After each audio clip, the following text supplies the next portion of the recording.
Hey there. I wanted to take a little bit of time this afternoon to uh, sort of elaborate on a particular theme from my talk yesterday, outlining Joseph Gonzalez's theory of quantum realism. And it builds off of what I've talked about before about the Wheeler participatory universe, which is really central to how Joseph sees things, that essentially there is a primal consciousness at the top that is sort of timeless and omnipresent, present, and omniscient. And then in this 3D space where there's the opportunity to experience time and relationships and causality, that we exist as a projection, as information from higher spaces down into this 3D space. And that there is a exchange of information between us down here in 3D information space and the sort of the quantum field, or source, creator, God, however you want to imagine that up here. And that there's almost like a dialogue going on informationally and an information theoretic construct, not necessarily that we're verbalizing it all the time. And that once you sort of open yourself up to this possibility of a participatory universe and interaction, there are all sorts of ways to communicate, and a lot of that is through symbolic communication, different kinds of symbols that have meaning for different people, depending on sort of what your qualia is, what kind of person you are. And I've spoken before that Joseph, because he has a background in engineering and math, the universe speaks to him in math equations and concepts. And for me, I'm more of a landscape person and a cultural artifacts person, so it speaks to me in that. And that's where I speak to things from. And this is, I think, very counter to how, again, most people are talking about it. They think they know the plan. And I'm not here to say I know the plan. I don't know the plan. I will sit here and say I do not know the plan. But I do see interesting patterns that might be of interest to other people, which is why I continue to pop up and share these. But I would just comment that if you think you understand the plan, as soon as you think you understand it and you've articulated this in some digital information space, the system knows where your cognition is and what reality tunnel you're in, and then they can sort of move you around through and keep you in one particular reality tunnel. And so I think a lot of people thought that they knew what the plan was, and I kept saying, oh, back here, there's another layer to the onion. There's another plan. The next plan is blockchain managed wellness, and that's why we have, Bobby up in Health and Human Services. And again, it's not just Bobby. This is not Bobby's idea. Bobby's just the guy standing in front of this thing that is a long time coming. And so today, a couple of things popped up that made me revisit Gordon Pask. And I know I've mentioned Gordon Pask in previous videos. This is part of my Dallas map that I haven't really gotten deeply into, but you can see Pask is up here. And Pask was a super interesting guy. He was a cybernetician and a polymath and sort of a mechanic philosopher. And it makes me wonder, actually, because I'm going to do a little reading from Neil Stephenson's The Diamond Age, but if he might have been the basis for the character Hackworth in that, the bespoke engineer, because I think his wife was in the theater, and so he was very theatrical, and he was also a tinkerer, and he was interested in building things in terms. His birth dates were 1928 to 1996, so he was doing a lot of work in very early days of computing where he was building things himself, and he was quite interested in the idea of cybernetics and systems engineering from the perspective of cognition and learning and interaction. And eventually he put together a bunch of different tinkering experiments, things like thought sticker and music color, and ways of interacting with information in non-traditional ways, through sound and color and externalizing mind into the built environment. And then that became sort of this theory of conversation theory. And I got to thinking that the conversation theory that Pask was talking about is kind of similar to what Joseph speaks about in terms of recursion, that if we're thinking from the framework of information theory, and that we exist as a certain kind of projected information in 3D space because there's certain affordances, they might say, in 3D space that are not available in omnipresent timelessness space. But there's an interaction between the layers of information space. And there's feedback loops, even though we may not be aware of them, through, entanglement and how we interact with the quantum field in terms of how different probabilities, waves are collapsed along certain pathways. And so it is interactive. We are sort of living, I think Joseph had one blog post that was like, an interactive game made by consciousness for you. And I think we all, maybe this is the frustrating thing for me, is that when we think about monads, that we're each in our own individual reality, and that it's really hard to talk to people outside your reality tunnel because maybe it's not even tunnels. Like, I don't know, the idea of the reality tunnels, I figure there's like a lot of people in them, but maybe the reality tunnels are just full of little bubbles, and we're all in little bubbles and hierarchical understandings of reality. But it's really hard to intuit somebody else's perception of reality. And that's frustrating because it's hard to communicate across those bubbles sometimes, or across the reality tunnel sometimes. But communication, I guess, is one of the things I'm supposed to practice. So I'm working on practicing that. So this conversation theory, I think, is really important, and the interactivity, and then it matches with both Wheeler's ideas of a participatory universe, Joseph's idea of primal consciousness interacting with the 3D versions of us in information theoretic space. And so it is a conversation. And when I was talking about the little Claytonia yesterday, the little flower that I found, and all the things that pop opened up for me, I was like, that was a conversation of sort of me with the universe as I saw the flower, and I sort of unfolded these other ideas about that were triggered by this one interaction. And so someone today, they mentioned Pask, and I was like, oh yeah, no, he's in the mix. He's definitely in the mix. And so I'll spend a minute just sort of looking. Let's see. Oh, here's approach to cybernetics. Looks kind of boring, but he was a very theatrical person, which is, I think I'm going to do a read aloud from the Diamond Age. And if Hackworth is sort of based on Pask, which the more I think about it, the more I think Stevenson must have been inspired by Pask to write the Hackworth character. And he was a polymath. He was doing all sorts of things. So here's his conversation theory. This informs this idea of biosemiotics and cybernetics that Francis Heiligen is working on with his, global brain projects.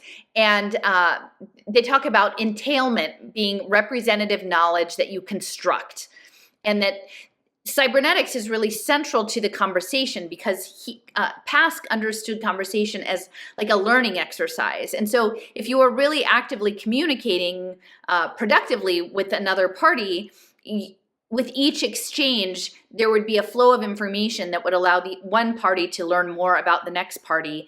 And then that learning would inform, if it works, if it's doing it effectively, their point of view, and then maybe open up new ideas, which is why I keep, like, again, I'm very grateful for the handful of people who still are willing to play the game, this theatrical game with me, mostly behind the scenes, but also, Joseph, but small group. But I keep asking because I want to be in conversation with people about these ideas. But it's not the plan that most people think of. It's not even the plan that maybe I thought it was a while ago. Now I'm feeling like the plan. And again, it's not the plan, but a plan, a pattern that's unfolding that that some people might call a plan, but I'm going to avoid calling a plan, is this idea of extended mind in the built environment, attached to Web3 tokenization and cultural artifacts, and how this might work in a world where we're creating digital twins of ourselves, and what that means for the idea of quote unquote longevity and our individual lifespans, and then the ability, if you were to try on the lens of reincarnation, of jumping back into a new lifespan, having access to all of the old information you organized in the previous lives, which at this point mostly we forget. And I know that within the sort of Masonic or esoteric traditions, there are all of these tricks of like, how do you hold on to your information and not drink from the wrong spring so you can come back and have a head start and remember all the lessons you learned the last time around. You don't have to start from scratch. And so I feel like these Web3 tokenizations of art and music and cultural artifacts and books and knowledge and scientific information are part of this extended mind program that situates humans as agents in a very complex interdimensional information system. And that really architecture and art could be the new operating systems, because there's a compression of information in art and music. And so you can capture a lot of information in a very compressed form. And it makes me think a little bit about, oh gosh, what was I never did it, but was it like geocaching? That's right. That people would have coordinates and try to find things and unlock little hidden caches of objects to do, it's, like you would use compass and orienteering, I think, to go into public places, and then there would be like a box or something you would open. It would have information and you'd write your name in, and maybe you'd add something or take something. I don't know exactly how geocaching works, but that the world could be built up in digital information space as this very layered landscape of all sorts of information, with crowdsourcing, everybody's crowdsourced information being woven into that with different kind of indices. And that goes back to kind of to that project Xanadu, and like hyperlinked all over the place, and that you would navigate space and access information from across space and time, across many different participants. And I keep saying that I think the future of computing might look like an animist live action role play musical. And a lot of that comes from Pask, and a lot of it comes from the Diamond Age. So I know that might sound ridiculous, but I think it's an intriguing idea to try on. And if life ends up being an animist live action role play musical, which kind of sucks because I have a terrible voice and I'm also a little hoarse right now, and I'm not a great dancer. But I guess I can be animated. And an animist meaning not just people, but all the objects. Like, think of the Disney movies and like the dancing teapot and the dancing wardrobe and all of the things that come alive. It's the animism part, that everything that we're interacting with has a resonance in this 3D space and is attached at the higher end to primal consciousness, or, as I said yesterday, the great mystery. So we have conversation theory, biosemiotics, the machine as a design partner. And again, this goes back exactly to what Joseph was saying, is that there is an interaction as we sort of are in a world made up of quantum superposition, and how we individually and collectively collapse waves into certain reality points. So I'm just going to say, like last night, I chipped my tooth, my front tooth, which I actually used to have really good teeth. And between like having a dental hiatus after all the lockdown stuff, and I think being postmenopausal, that the hormones like pull out, so your teeth start to get like glitchier. So anyway, I'm trying not to be too stressed about this chipped tooth and what it means about me getting old and how we can fix it. And it's funny because actually in our entanglement interactive experience, Steffers and Sean and I have been having this sort of thread about dentists in Neil Stephenson novels and biofilm communication. And then here I have a dental incident, which is really worrisome. And so I'm trying to interact with the field in a way that I'm like, it's going to be okay. I can't get a dental appointment until the end of the month, but I'm like, it's going to be all right. I'm thinking back to the forgiveness workshop. I'm going to forgive myself for being paranoid about going back to the dentist, and I'm going to realize a good outcome for this. So if any of you guys are out there and you want to give me some good mojo on my chipped tooth situation and tell me that I'm not aging too fast, I would appreciate that. So the machine is a design partner. So we're thinking of our intentions. We're thinking about how we're collapsing different waves to different outcomes. And we need to be thoughtful about the outcomes that we want to have happen. And I'm not here just to be like, here, you want me, I've got a book to sell you. Here, I've got a book to sell you about how to get rich and find your mate and all of this stuff and manifest your destiny. I'm not here to sell it, but I think there is something to how our energetic intentions are set and how we pull things from the field into our path and how we have that conversation. And so to me, it almost feels like the machine as a design partner, and this goes over, Steffers had brought up this guy, Roy Ascott of Moist Media, in terms of responsive architecture for new kinds of minds. The design partner almost feels like a holding space, if we're thinking of everything in terms of information, between us and the ultimate source, consciousness, God up there. And something that would be a holding pen for a bunch of information over time. So we have our individual information, but it's like a collective vessel for information. And I think perhaps this machine as design partner in this responsive environment may relate to the idea of the network state and the idea of smart environments and cognitive environments, which again is not to say that I'm co-signing all of this stuff. It's just, I think it's an important difference in the lens. So if the lens that you have is that I'm angry about the deep state and I'm worried about surveillance and Palantir, or even like from my lens, I'm concerned about, I read this story, The Domestic Front, from Oxford American, and think about having your HMO control your housing and all the sensors in the housing. And that's one space to be in. This participatory theatrical production is another kind of space. And I'm not saying that one is valid and one is invalid or what have you, but I think that this theatrical aspect is worth considering. And then where Web3 tokens and tokenizations of cultural artifacts, I've seen a lot of like digitization of museum collections, digitization of books. Clearly all of the academic milieu and academia.edu and all these places are like swooshing up all of the information space with any sort of intellectual research production. So all of this stuff is getting organized, and I think there are going to be ways in which we engage with it on a landscape, which will become maybe more apparent when I do my read aloud. So let's see. So thought sticker was one. Let me move this over. So thought sticker, this guy, Paul Pangaro, he's kept the archive of Pask, which I think is really good. But the construction of information management. And I think that this speaks a lot to the idea of the semantic web. And, the idea of cybernetics in learning. And so let me go back to this piece.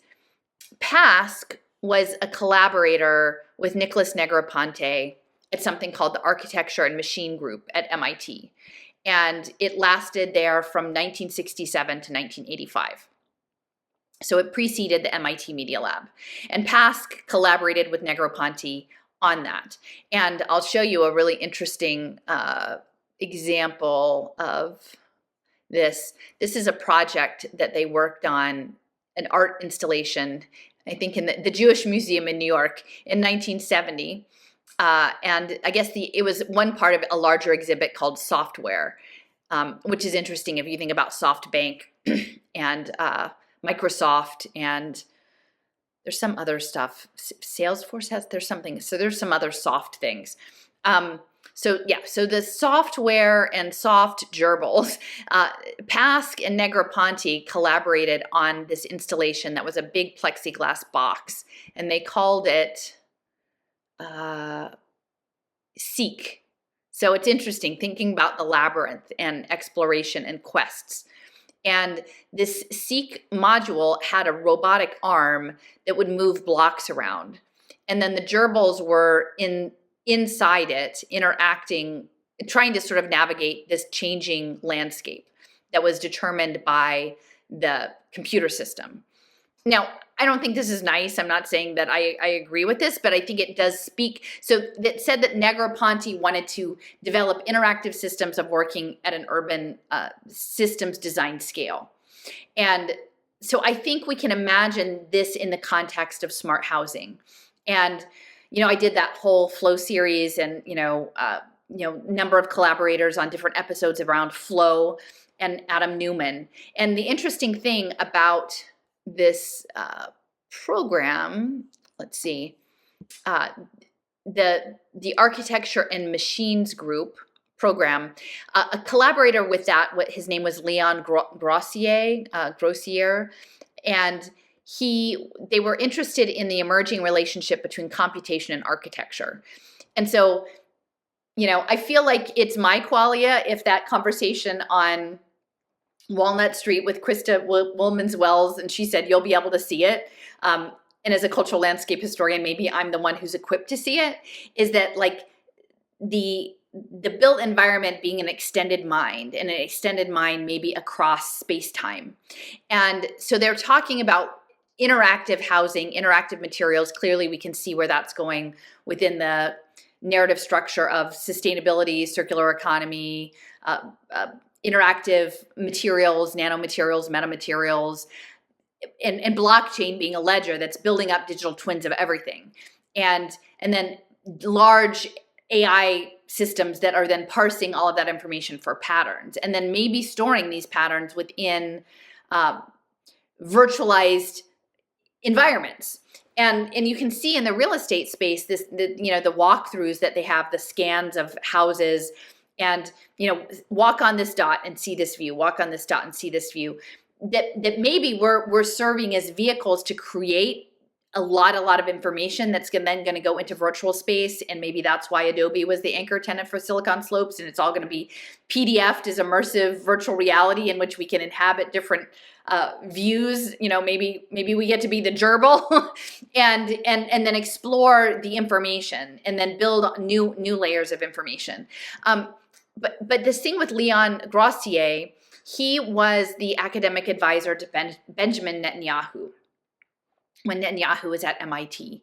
And so I think that backdrop is really important to understand I never say this name right, but kibbutz movement, the collectivist housing movement, which actually didn't originate in Israel, but with Henry George, who was born as a Philadelphian, and he was interested in alternative approaches to land ownership. And, when I was at the Mormon Transhumanist Conference, back in 2020, the spring of 2022, they had a young man from Portugal, and he was speaking about Harburger Georgism and this idea of immersive reality environments. So yeah, I just wanted to point out this aspect of like architecture as a communication system, as an operating system. I was trying to get through this, developments in conversation theory, actual and potential applications. This is 1980 in Acapulco. Isn't that where they have the anarcho-capitalists are down in Acapulco? Maybe they're down there studying some Gordon Pask. But yeah, the conversation I think is central. And how are we having the conversations? What are we talking about? And how does architecture and art fit into it? And, let me see if I can pull up the Ascot. I know Steffers gave me a lot of information on this a while ago. And it's, I hold so much, it's hard to remember, but this idea of smart environments that bridge us, bridge minds, that create these bridge minds. And art is a language to shape a moist reality. And then it's sort of mixed in with psychedelic UNESCO stuff. And he was working with Roger Molina at UT Dallas, which of course works with Texas Instruments. And he had this idea of technoetics, the technoetics. And yeah, and actually, I guess there was some connection to the Chicago School of Sociology, that we are co-constructing reality through symbols. And, I just invite you to consider that idea of being co-creators of our reality through symbols individually and collectively, because that does relate very specifically to what Joseph was talking about and what I talked about in yesterday's video. And, how we move forward. Because there's a lot to think about. So I'm going to pause this now because that was just sort of my background on Pask. There's way more to talk about up here. Let me see if I can close this. There. This is part of my Dallas map, which is huge. But this particular section was really looking at Henry George. You can see the Smart Sustainable Spaceship Earth. Kenneth Boulding was developing that. He was a Quaker. It gets into this idea of the Rockefeller brothers funding community development research throughout the second half of the 20th century up to now, and including connections to Acorn, which we can imagine is Entelechy. And then I have another section, I don't think it's in here, but Lawrence Rockefeller was actively involved in funding alternative living arrangements. So we're sort of speaking about these future, utopian, air quotes on that, we would have yet. I don't really see many utopias that work out to be actually a utopian, but this guy, Ralph Borsodi, and he had this back to the land movement in the 30s, and how it linked to the Owenite socialist utopia communities in Ohio and Antioch, and this guy Arthur Morgan, who was working with dams, which there are a lot of dams in Arkansas, and Robert Swan worked under Morgan, and he ended up helping to found the Schumacher Center, and that is where all the community currency research work is going. And so you can imagine that if you are translating the built environment into an extended mind, collective mind system, and using Web3 and tokens, that the community currencies would be very important, and the value-based community currencies, because I think the value aspect would then give weight to different kinds of outcomes that they might be seeking to explore. And it's interesting, this thing with Borsodi and his work in the Back to the Land movement was also connected to Indian land reforms and these Bowden movement land gifts to the poor and sort of these communes, which I think probably, I don't think it's a direct connection to Oroville, but I think Oroville is kind of one of those UN sustainability models of a interactive cognitive community. And even though it's not high tech, I do believe that whatever the innate capacities we have in ourselves that we've always had, and we probably don't need all of the sensors, actually. Maybe the sensors are needed for now to do the networking or setting up the entanglements, but I think that it can be done. I think cultures that have understood sort of ritual practice, shamanic practices, have been working with energy in the field for a very, very long time, the dream time and these other spaces. They just use different words for it. And our scientific materialistic outlook makes it hard for us to even contemplate what might be going on down there. But I think some people do understand what's going on down there, and that managing the built environment in a immersive, theatrical, participatory way across communities is something that they might be seeking to pursue. Okay, so I'm going to pause this, and then I'm going to start the read aloud from the Diamond Age. Okay, so I know this is backwards for you guys, but this is Neal Stephenson, The Diamond Age. It was, I think, his second book after Snow Crash, and it was published in, lots of triangles on here, by the way, 1995. And so it's talking about, hardcover was published in 1995. So there's a lot of stuff about nanotechnology and iPads and blockchains long before, in 1995, the public had any clue that what was coming. Okay, so, all right, so Hackworth is the engineer, and he's made this immersive, interactive tablet portal. And to me, it looks like One Laptop, One Child, the Negroponte project, probably informed by Pask. And so Hackworth and his young daughter are in London, and they're getting on a boat to take them out to, actually, I guess they're getting off a little boat to go to a much larger boat, and again, consciousness and floating and disconnected from the earth. A boat to see a performance of dramatis persona in the new Atlantan parts of London. Okay, so it's this older man who's an engineer and his daughter. I think it's the daughter that really wants to go, and they're getting off the boat and they're getting prepared to go into the theater. Dodgy did not begin to describe the reputation of dramatis persona in the new Atlantan parts of London. But that was the adjective they always used anyway, delivered in a near whisper with brows raised nearly into the hairline and eyes glancing significantly over the shoulder. It had quickly become clear to Hackworth that a man could get a bad reputation simply for having known that dramatist persona existed. At the same time, it was clear that almost everyone had heard about it. Rather than being spattered with any more opprobrium, he had sought the tickets among other tribes.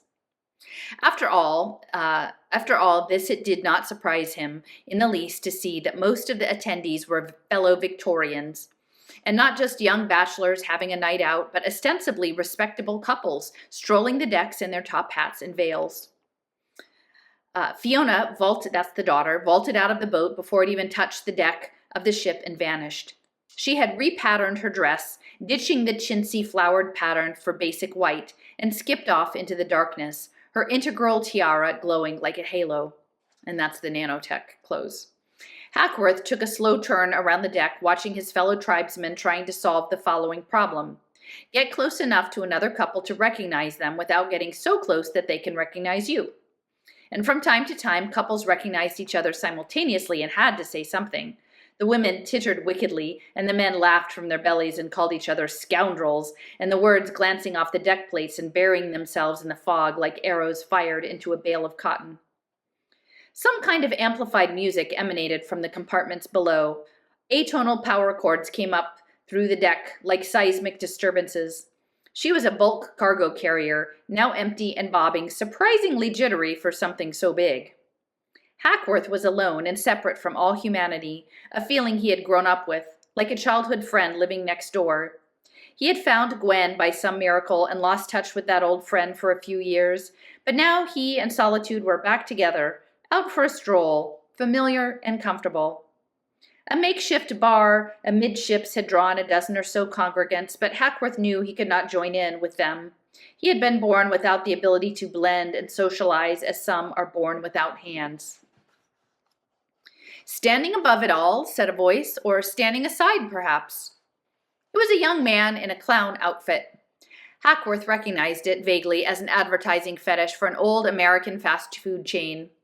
But the costume was conspicuously ill-used, as if it was the sole garment of a refugee.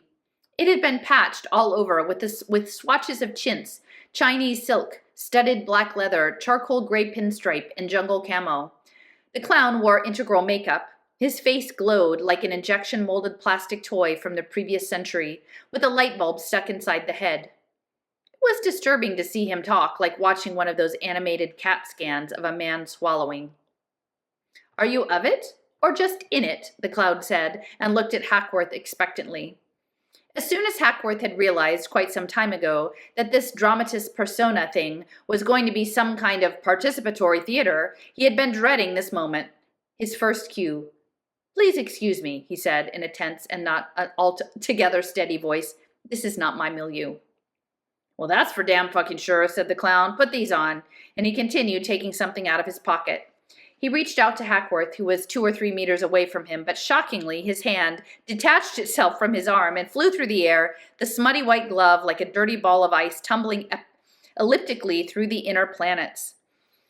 It shoved something into Hackworth's breast pocket and then withdrew, but because Hackworth was watching, it described a smooth, sudden figure-8 pattern in space before reattaching itself to the stump of the forearm. Hackworth realized that the clown was mechanical. "Put 'em on and be yourself, Mr. Alienated Loner Steppenwolf, bemused, distant, meta-izing technocrat, rationalist fucking shithead." The clown spun on his heel to leave. His floppy clown shoes were built around some kind of trick heel with a swivel built in, so that when he spun on his heel, he really did spin on his heel, performing several complete rotations before stopping with his back turned to Hackworth and storming away. Revolutionary, ain't it? The thing in Hackworth's pocket was a pair of dark sunglasses, wraparounds with a glimmering rainbow finish, the sort of thing that decades ago would have been worn by magnum-slinging rebel cops in a prematurely canceled television series. Hackworth unfolded them and slid the polished ends of the bows cautiously over his temples, and as the lenses approached, he could see light coming from them. They were phenomenoscopes. Now remember, this is well before virtual reality goggles, or augmented reality goggles. Though, and Neil Stephenson, I'm pretty sure he later was an advisor to Magic Leap Virtual Reality. The image grew to fill his sight, but would not focus until he put them on all the way. So he reluctantly plummeted into the hallucination until it resolved, and just then the bows behind his ears came alive, stretched, and grew around the back of his skull like a rubber band snapping in reverse, joining in the back to form an unbreakable band. "Release," Hackworth said, and then ran through a litany of other standard URV commands. The spectacle would not release his head. And finally, a cone of light pierced space from somewhere above and behind him and splashed across the stage. Footlights came up, and a man in a top hat emerged from behind a curtain. "Welcome to your show," he said. "You can remove the glasses at any time by securing a standing ovation from not less than 90% of the audience." And then the lights and curtain vanished, and Hackworth was left with what he had seen before, namely, a cybernetically enhanced night vision rendering of the deck of the ship. He tried a few more commands. Most phenomenoscopes had a transparent mode, or at least translucent, that allowed the wearer to view what was really there, but these ones were doggedly opaque and would only show him a mediatronic rendering of the scene. The strolling and chatting theatergoers were represented by preposterously oversimplified wireframes, a display technology unused these 80 years or so, clearly intended to irritate Hackworth. Each figure had a large placard strapped to its chest. "Jared Mason Griffin III, age 35, too late to become an interesting character like you. Nephew of an Earl-level equity lord. Don't you envy him? Married to that sunken bitch on his right, they go on these little escapades to escape their own crippled lives. Why are you here?" Hackworth looked down and tried to read the placard on his own chest, but he couldn't focus on it. And when he walked around the deck, his viewpoint changed correspondingly. There was also a standard interface that enabled him to fly around the ship. Hackworth himself remained in one fixed location, of course, but his viewpoint in the spectacles became unlinked to his real coordinates. Whenever he used this mode, the following legend was superimposed on his view in giant flashing red block letters: "John Percival Hackworth's godlike perspective," sometimes accompanied by a cartoon of a wizardly sort of fellow sitting atop a mountain peering down into a village of squalid midgets. Because of this annoyance, Hackworth did not use this feature very frequently, but on his initial reconnaissance he discovered a few items of interest. For one thing, the Nipponese fellow who had gotten pissed and fallen overboard had encountered a group of several other people who had, by remarkable coincidence, also fallen out of their boats on the way here, and who, upon being rescued, had all become to admit colored light and see visions that they insisted on recounting to anyone in the vicinity. These people convened into a poorly organized chorus, all shouting at once, articulating visions that seemed to be linked in an approximate way, as if they had all just now awakened from the same dream and were all doing an equally bad job describing it. And they stuck together despite their differences, drawn together by the same mysterious attractive force that causes street corner crackpots to set up their soapboxes right next to each other. Shortly after Hackworth zoomed toward them in his phenomenoscope view, they began to hallucinate something along the lines of a giant eyeball peering at them from the heavens, the black skin of its eyelids studded with stars. Hackworth skulked away and focused in on another large gathering. A couple of older people of the trim, fit, active lifestyle. You know what? I just want to make sure that I'm actually recording this. Oh, yes, I am. Good. Sorry about that. I just didn't want to get through the whole thing and realize I hadn't hit record. Okay. Sorry for the disruption. Okay.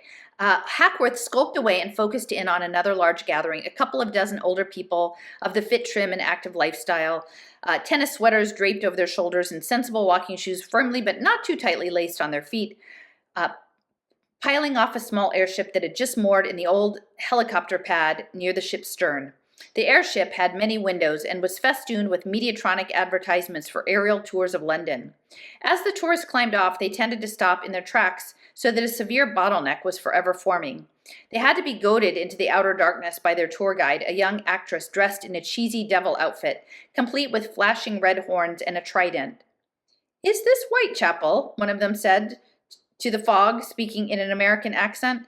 These people were obviously members of the Heartland tribe, a prosperous file closely allied with New Atlantis, that had absorbed many responsible, sane, educated, white, Midwestern, middle-class types. Listening in on their furtive conversations, Hackworth divined that these tourists had been brought in from a Holiday Inn in Kensington under the ruse that they were going to take the Jack and the Ripper tour in Whitechapel. As Hackworth listened, the diabolical tour guide explained that their drunken airship pilot had accidentally flown them to a floating theater, and they were welcome to enjoy the show, which would be starting shortly, a free, to them, performance of Cats, the longest-running musical of all time, which most of them had already seen on their first night in London. Hackworth, still peering through the mocking red letters, did a quick scan below decks. There were a dozen cavernous compartments down there. 4 of them had been consolidated into a capricious theater. 4 more served as the stage and backstage. Hackworth located his daughter there. She was seated on a throne of light, rehearsing some lines. Apparently, she'd been cast in a major role. "I don't want you to watch me like that," she said, and vanished from Hackworth's display in a burst of light. The ship's foghorn sounded. The sound continued to echo sporadically from other ships in the area. Hackworth returned to his natural view of the deck just in time to see a blazing figment rushing toward him, the clown again, who apparently possessed the special power of moving through Hackworth's display like a phantasm. "Going to stay up here all night, guessing the distance to other ships by timing the echoes, or may I show you to your seat?" Hackworth decided the best thing was not to be ruffled. "Please," he said. "Well, there it is then," said the clown, gesturing with one maculated glove toward a plain wooden chair right before them on the deck. Hackworth did not believe it was really there, because he hadn't seen it before now, but the spectacles allowed him no way to tell. He stepped forward like a man making his way to the toilet in a dark and unfamiliar room, knees bent, hands outstretched, moving his feet gingerly so as not to bark shins or toes on anything. The clown had drawn to one side and was watching him scornfully. "Is this what you call getting into your role? Think you can get away with scientific rationalism all night? What's going to happen the first time you actually start believing what you see?" Hackworth found his seat exactly where the display told him it would be, but it wasn't a simple wooden chair. It was foam covered, and it had arms. It was like a seat in a theater, but when he groped to either side, he did not find others, so he depressed the seat and fell into it. "You'll be needing this," the clown said, and snapped a tubular object into the palm of Hackworth's hand. Hackworth was just recognizing it as some kind of torch when something loud and violent happened just below him. His feet, which had been resting on the deck plates, were now dangling in air. In fact, all of him was dangling. A trap door had flown open beneath him, and he was in free fall. "Enjoy the show," the clown said, tipping his hat and peering down at him through a rapidly diminishing square hole. "And while you're accelerating toward the center of the earth at 9.8 meters per second squared, riddle me this. We can fake sounds, we can fake images, we can even fake the wind blowing over your face. But how do we fake the sensation of free fall?" Pseudopods had sprouted from the chair's foam and wrapped around Hackworth's waist and upper thighs. This was fortunate, as he had gone into a slow backward spin and soon found himself falling face first, passing through great amorphous clouds of light, a collection of old chandeliers that dramatis persona had scavenged from condemned buildings. The clown was right. Hackworth was definitely in free fall, a sensation that could not be faked with spectacles. If his eyes and ears were to be believed, he was plunging toward the floor of the big theater he had reconnoitered earlier. But it was not grooved with neat rows of seats like an ordinary theater. The seats were present but scattered around randomly, and some of them were moving. The floor continued to accelerate toward him until he finally got really scared and started to scream, and then he felt gravity again as some force began to slow him down, and the chair spun around so that Hackworth was looking up into the irregular constellation of chandeliers, and the acceleration shot up to several Gs. Then back to normal. The chair rotated so that he was on the level once more, and the phenomenoscope went brilliant, blinding white. The earpieces were pumping white noise at him, but as it began to diminish, he realized it was actually the sound of applause. Hackworth was not able to see anything until he fiddled with his interface and got back to a more schematic view of the theater. And then he determined that the place was about half full of theatergoers, moving around independently on their chairs, which were somehow motorized, and that several dozen of them were aiming their torches toward him, which accounted for the blinding light. He was on center stage, the main attraction. He wondered if he was supposed to say something. A line was written across his spectacles. Thank you very much, ladies and gentlemen, for letting me drop in. We have a great show for you tonight. Hackworth wondered if he was somehow obligated to read this line, but soon the torches turned away from him as more audience members began to rain down through the astral plane of the chandeliers. And watching them fall, Hackworth realized he'd seen something like it before at amusement parks. This was nothing more than bungee jumping. It was just that the spectacles had declined to show Hackworth his own bungee cord, just to add extra frisson to the whole experience. The armrest of Hackworth's chair included some controls that enabled him to move it around the floor of the house, which was cone-shaped, sloping sharply in towards the center. A pedestrian would have found it difficult footing, but the chair had powerful nanotech motors and compensated for the slope. It's interesting, but to me this reminds me of like a Disney World kind of thing, right? Like those rides. It was a round theater, globe style. The conical floor was encompassed by a circular wall pierced here and there by openings of different sizes. Some appeared to be ventilation shafts, and some were apertures of private boxes or technical control rooms, and by far the largest was the proscenium that occupied a quarter of the circumference, and that was currently closed off by a curtain. Hackworth noted that the lowest and innermost part of the house floor was not occupied. He motored down the slope and was shocked to realize that he was suddenly up to his waist in painfully chilly water. He threw the chair into reverse, but it did not respond to the controls. "Dead in the water!" cried the clown triumphantly, sounding as if he was standing right there, though Hackworth couldn't see him. He found a way to release the chair's built-in restraints and struggled up the raked floor, his legs stiff from the cold and reeking of seawater. Evidently, the central third of the floor actually plunged beneath the waterline and was open to the sea, another fact that Hackworth's spectacles had not bothered to reveal. Again, dozens of lights were on him. The audience was laughing, and there was even some sarcastic applause. "Come on in, folks, the water's fine," suggested the spectacles. But once again, Hackworth declined to read the line. Apparently, these were nothing more than suggestions tossed out by dramatis persona's writers, which faded from the display as they lost their currency. The events of the last few minutes, the phenomenoscopes that couldn't be taken off, the unexpected bungee jump, the plunge into cold seawater had left Hackworth in a state of shock. He felt a strong need to hole up somewhere and shake off the disorientation. He clambered up towards the perimeter of the house, dodging the occasional moving chair and tracked by a few spotlight beams from fellow audience members who had taken a particular interest in his personal story. An aperture was above him, glowing with warm light, and passing through it, Hackworth found himself in a cozy little bar with a curving window that afforded an excellent view of the theater. It was a refuge in more ways than one. He could see normally through the spectacles here. They seemed to be giving him an untampered view of reality. He ordered a pint of stout from the barman and took a seat at the counter along the window. Somewhere around a third or fourth gulp of stout, he realized that he had already submitted to the clown's imperative. The plunge into the water had taught him that he had no choice but to believe in what the spectacle showed his eyes and ears, even though he knew it to be false, and to accept the consequences. A pint of stout went some distance towards warming up his legs and toward relaxing his mind. He had come here for a show, and he was getting one, and there was no reason to fight it. Dramatist persona might have a dodgy reputation, but no one had ever accused them of killing a member of the audience. The chandeliers dimmed. The torch-wielding audience went into motion like sparks, stirred by a gust of wind, some motoring towards the high ground, others preferring the water's edge, and as the house lights faded to black, they amused themselves playing their torches back and forth across the walls and the curtain, creating an apocalyptic sky torn by hundreds of comets. A tongue of clammy, algae-colored light shone beneath the water, resolving itself into a long, narrow thrust stage as it rose toward the surface, like Atlantis resurgent. The audience noticed it and bounced their spotlights off the surface, catching a few dark motes in the crossfire, the heads of a dozen or more performers slowly rising out of the water. They began to speak in something like unison, and Hackworth realized they were the chorus of lunatics he had seen earlier. "Set me up, Nick," said a woman's voice behind him. "Tucked him in, did ya?" said the barkeep. "Ninnies."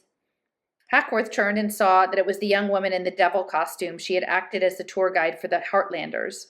She was very petite, dressed in a long black slit skirt all the way to the hip bone, and she had nice hair, very thick and black and glossy.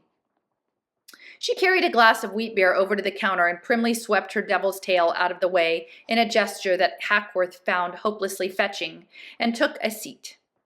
And then she let out an explosive sigh and put her head down on her arms for a few moments, her blinking red horns reflecting in the curved window like taillights of a full laner. Hackworth laced his fingers together around his pint and smelled her perfume. Down below, the chorus had gotten out of hand and was trying to pull off a rather ambitious Busby Berkeley dance number. They showed an uncanny ability to act in unison, something to do with the sights that had burrowed into their brains, but their bodies were stiff, weak, and badly coordinated. What they did with absolute conviction, which made it good anyway. Did they buy it? Hackworth said. Pardon me, said the woman, looking up alertly like a bird as if she hadn't known Hackworth was there. Do those Heartlanders really believe the story about the drunken pilot? Oh, who cares, the woman said. Hackworth laughed, pleased that a member of Dramatis Persona was affording him this confidence. Oh, it's off the point, isn't it? The woman said in a lower voice, getting a bit philosophical now. She squeezed a wedge of lemon into her wheat beer and took a sip. Belief isn't a binary state, not here at least. Does anyone believe anything 100%? Do you believe everything you see through those goggles? No, Hackworth said. The only thing I believe at the moment is that my legs are wet, this stout is good, and I like your perfume. She looked a bit surprised, not unpleasantly so, but she wasn't nearly that easy. So why are you here? Which show did you come to see? What do you mean? I suppose I came to see this one. But there's no this one. It's a whole family of shows. They're all interlaced. She parked her beer and executed phase 1 of the here's the church maneuver, which show you sees depends on which feed you're viewing. Ah, I don't seem to have any control over what I see. Ah, then you're a performer. So far, I have felt like a very inept slapstick performer. Inept? Slapstick? Isn't that a bit redundant? It wasn't that funny, but she said it wittily, and Hackworth chuckled politely. It sounds as though you've been singled out to be a performer. You don't say. Now, normally I don't reveal our trade secrets, the woman continued in a lower voice, but usually when someone is singled out as a performer, it is because they have come here for some purpose other than pure passive entertainment. Hackworth stuttered and fumbled for words for a bit. Is that done? Oh, yes, the woman said, and she rose from her stool and moved to the right one next to Hackworth. Theater's not just a few people clowning about on stage, being watched by this herd of oxen. Sometimes it's that, but it can be ever so much more. Really, it can be any sort of interaction between people, or people and information. And that's the Pask stuff, the conversation theory. The woman had become quite passionate now, forgotten herself completely, and Hackworth got boundless pleasure from just watching her. When she first entered the bar, he thought that she had sort of a nondescript face, but as she let her guard down and spoke without any self-consciousness, she seemed to become prettier and prettier. We are tied into everything here, plugged into the whole universe of information. Really, it's a virtual theater. Instead of being hardwired, the stage, sets, cast, and script are all soft. They can be reconfigured simply by shifting bits about. Oh. So the show or the interlaced set of shows can be different each night? No, you're still not getting it, she said, becoming very excited. She reached out and gripped his forearm just below the elbow and leaned towards him, desperate to make sure he got this. It's not that we do a set show, reconfigure it, and a different one the next night. The changes are dynamic and take place in real time. The show reconfigures itself dynamically depending upon what happens moment to moment. And mind you, not just what happens here, but what is happening in the world at large. It is a smart play, an intelligent organism. And I think that's what Pask was about. And I think this aligns very closely to Joseph's idea of quantum realism. So, if, for example, a battle between the Fists of Righteous Harmony and the Coastal Republic were taking place in the interior of China at this moment, then shifts in the battle might in some way change the color of a spotlight or a line of dialogue, not necessarily in any simple and deterministic fashion, mind you. And that's the entanglement. I think I understand, Hackworth said. The internal variables of the play depend on the total universe of information outside. The woman nodded vigorously, quite pleased with him, her huge black eyes shining. Hackworth continued, as for example, a person's state of mind at any given moment might depend on the relative concentrations of innumerable chemical compounds circulating through his bloodstream. And I think Pask was working on chemical computation as well. Yes, the woman said, like if you're in a pub being chatted up by a fetching young gentleman, the words coming out of your mouth are affected by the amount of alcohol you've put in your system. And of course, by concentrations of natural hormones, again, not in simple deterministic ways. These things are all inputs. And again, think of blockchain and input, output, Hong Kong, and Cardano. I think I'm beginning to get your meaning, Hackworth said. Substitute tonight's show for the brain and the information flowing across the net for molecules flowing for the bloodstream, and you have it, the woman said. Hackworth was a bit disappointed that she had chosen to pull back from the pub metaphor, which he had found most immediately interesting. The woman continued, the lack of determinism causes some to dismiss the whole process as wanking, but in fact, it's an incredibly powerful tool. Some people understand that. I'm just going to read that one again. That lack of determinism causes some people to dismiss the whole process as wanking, but in fact, it's an incredibly powerful tool. Some people understand that. And that is why it's important to consider the difference between the participatory universe and the puppet universe. And that's why it's important to consider, like when you're taking in information, and again, I'm not saying that definitely participatory is right, but it's a lens to use. And so if there are other people out there who are saying, no, it's definitely this, they're definitely here to make you homogenous and turn you into a puppet and make everyone the same, I would just have this little voice in the back of your head to say, there's another way of looking at it, which is in complexity and emergence and dynamic feedback loops, it's about cultivating epiphanies and novel information from individuals and groups. And my position is that I feel like that's very much more likely what I think is happening. But I can't say for sure. I'm not going to be insistent and demand everybody agree with me. But this is an important counter to the puppet narrative. But just think percentage-wise, like how many people are doing they're going to turn you into a puppet narrative, and in that scaring you, and then which also makes your body sick, and then steering you into decisions or programs or opportunities or affordances that you really don't know that much about, and maybe you wouldn't do otherwise, but you're afraid, and there's strength in numbers, so you just go along with all these things, community currency things, all of that stuff. Okay. Sorry for the lecture in between, but that is an important point. I believe I do understand it, Hackworth said, desperately wanting to believe that he did. And so some people come here because they are on a quest of some sort, trying to find a lost lover, let's say, or trying to understand why something terrible happened in their lives, or why there is cruelty in the world, or why they aren't satisfied with their career. Society has never been good at answering these questions, the sorts of questions you can't just look up in a reference database. But the dynamic theater allows one to interface with the universe of data in a more intuitive way, Hackworth said. That is precisely it, the woman said. I am so pleased that you get this, right? Intuitive. The intuition is what connects us to the quantum. When I was working with information, it frequently occurred to me in a vague and general way that such a thing might be desirable, Hackworth said, but this is beyond my imagination.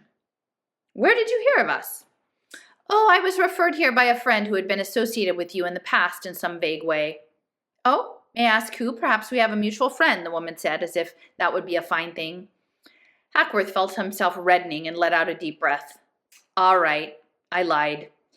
It wasn't really a friend of mine. It was someone I was led to. Ah, now we're getting into it, the woman said. I knew there was something mysterious going on with you. Hackworth was abashed and did not know what to say. He looked into his beer. The woman was staring at him, and he could feel her eyes on his face like the warmth of a follow spot. So you did come here in search of something, didn't you? Something you couldn't find by looking it up in a database. I am seeking a fellow called the Alchemist, Hackworth said. And suddenly things got bright, and the side of the woman's face that was toward the window was brilliantly illuminated like a probe in space lit on one side by the directional light of the sun. And Hackworth sensed somehow that this was not a new development. Looking out over the audience, he saw that nearly all of them were aiming their spotlights into the bar, and that everyone in the place had been watching and listening to his entire conversation with this woman. The spectacles had deceived him by adjusting the apparent light levels. The woman looked different too. Her face had reverted to the way it looked when she came in, and Hackworth now understood that her image in his spectacles had been gradually evolving during their conversation, getting feedback from whatever part of his brain buzzed when he saw a beautiful woman. And that's the cybernetics, the learning, the machine as a design partner. The curtain parted to reveal a large electric sign descending from the fly space. John Hackworth in Quest for the Alchemist, starring John Hackworth as himself. The chorus sang, He's such a stiff, John Hackworth is, can't show emotion to save his life. With nasty repercussions, viz, he lost his job and lost his wife. So now he's on a gosh darn quest, wandering all o'er the world, hunting down that alchemist, except when he stops to pick up girls. Maybe he'll clean up his act and do the job tonight, a fabulous adventure packed with marvelous sounds and sights. Let's get it on, oh Hacker John. Let's get it on. And something jerked violently at Hackworth's neck. The woman tossed a noose around him while he'd been staring out the window, and now she was hauling him out the door of the bar like a recalcitrant dog. And soon she cleared the doorway, her cape inflated like a time-lapse explosion, and she shot 12 feet into the air, propelled on jets of air built into her clothing somehow. She paid out the leash so that Hackworth wasn't hanged in the process, and flying above the audience like a cone of fire from a rocket engine, she led the stumbling Hackworth down the sloping floor to the edge of the water.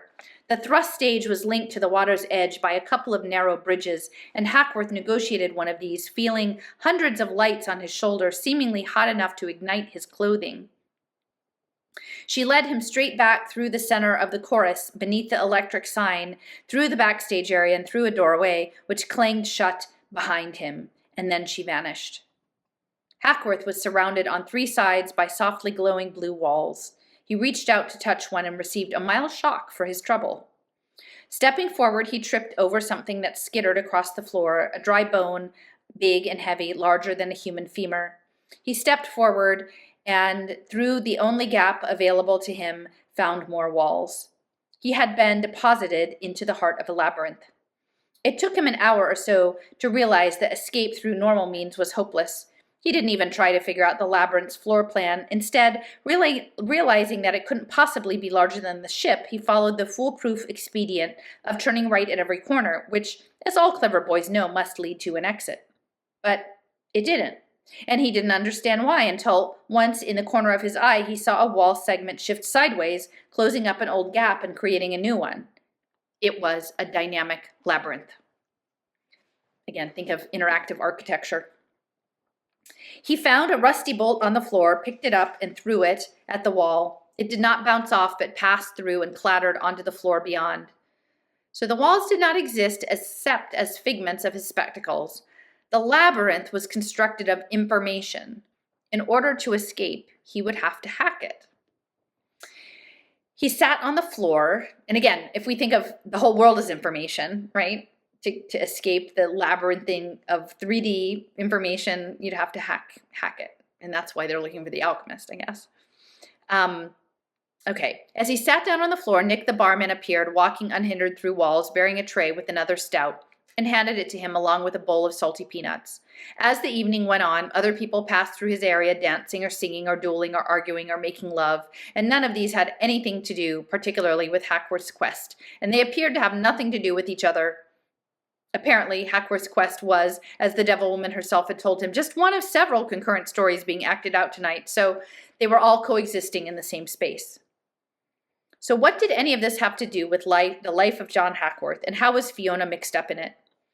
As Hackworth thought about Fiona, a panel in front of him slid to the side, exposing several yards of corridor. And during the next couple of hours, he noted the same thing several times. An idea would occur to him, and a wall would move. In this way, he moved in fits and starts through the maze, as his mind moved from one idea to the next. The floor was definitely sloping downward, which would obviously bring him below the waterline at some point, and indeed he had begun to sense a heavy drumming noise coming up through the deck plates, which might have been the pounding of mighty engines, except that this ship, as far as he knew, wasn't going anywhere. He smelled seawater before him and saw dim lights through the surface broken by the waves, and knew that in the flooded ballast tanks of this ship lay a network of underwater tunnels, and that these tunnels In these tunnels were the drummers, and for all he knew, the whole show was just a figment being enacted in the minds of the drummers. Again, oscillation. Probably not the main event either. It was probably just an epiphenomenon of whatever deep process the drummers were running down there in their collective mind. A wall panel slid aside and gave him a clear path to the water, and Hackworth squatted at the water's edge for a few minutes, listening to the drums, and then he stood up and began to undo his necktie. He was terribly hot and sweaty, and bright light was in his eyes, and none of these things was consistent with being underwater. He awoke to see a bright blue sky overhead, pawed at his face, and found that the spectacles were gone. Fiona was there in her white dress, watching him with a rueful smile. The floor was pounding, Hackworth on the buttocks, and evidently had been for some time, as the bony parts of his backside were bruised and raw. He realized that they were on the raft, heading back towards the London docks, and that he was naked, and that Fiona had covered him with a sheet of plastic to protect his skin from the sun. A few other theater-goers were scattered about, slumped against one another, utterly passive, like refugees, or people who've just had the greatest sex of their lives, or people who are tremendously hungover. "You were quite a hit," Fiona said. And suddenly Hackworth remembered himself being paraded, naked and dripping, down the thrust stage, waves of applause rolling over him from the standing audience. "The quest is finished," he blurted. "We are going to Shanghai." "You're going to Shanghai," Fiona said. "I will see you off at the dock. And then I'll be going back." She cocked her head over the stern. "Back to the ship?" "I was a bigger hit than you were," she said. "I've found my calling in life, Father. I've accepted an invitation to join Dramatis Persona." So that is a section of the Diamond Age, this inscrutable ship theatrical performance, which most people, if you look it up, they have a really hard time figuring out what was actually going on in that part of it. But I think once you hook back into Gordon Pask, it all starts to make a lot of sense.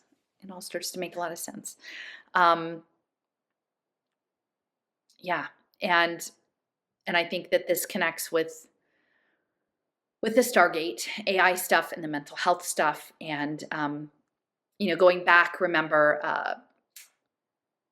is it Jacob Moreno and the psychodrama? And actually, Timothy Leary's dissertation was on something on group dynamic theory called the cyclotron, but it was like a cyclotron, not with a CY, but a PSYCH, cyclotron, and it was a group process dynamics. So I think a lot of this stuff about group management and Gestalt and semiotics, and now moist media, immersive reality, information theory, it's very important. And what Joseph is offering with this responsive idea, and it being based in information theoretic concerns, like we need to think about what this means, because it's something much, much deeper than anything that we might imagine at the material level. I think what's happening is happening at an informational level, and that information is electromagnetism, and that there are dynamic energetic systems in play, both individual and collective, and the built environment is part of it. And I think the Animist live action role play musical is definitely central in terms of this idea of panpsychism, and that all of the things might be imagined as being alive if you're interacting with them in an information theoretic way, and there's an AI camera that's recording and gathering the information and representing it into these digital twin simulations at very many levels. And just thinking about Levin and the cognitive light cones and the Athenian superorganisms, and cities as superorganisms, and how the built environment is going to be, I think, remade quite a lot in big cities, with commercial conversions to residential and remote work, and people living in smaller and smaller footprints, but engaging with immersive media. I guess it could be your telescreen.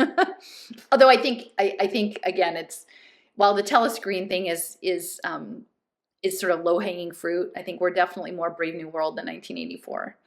So anyway, I hope that provided a little bit more context on yesterday's talk about Joseph's view of quantum realism and how we construct reality, and how information works with reality, and how theater of the absurd, theater of the oppressed. Moreno doing the group psychotherapy theater, and it's very interesting. I find it interesting. Maybe other people don't find it interesting, but anyway, if you have anything to add in, please do. And good night, all.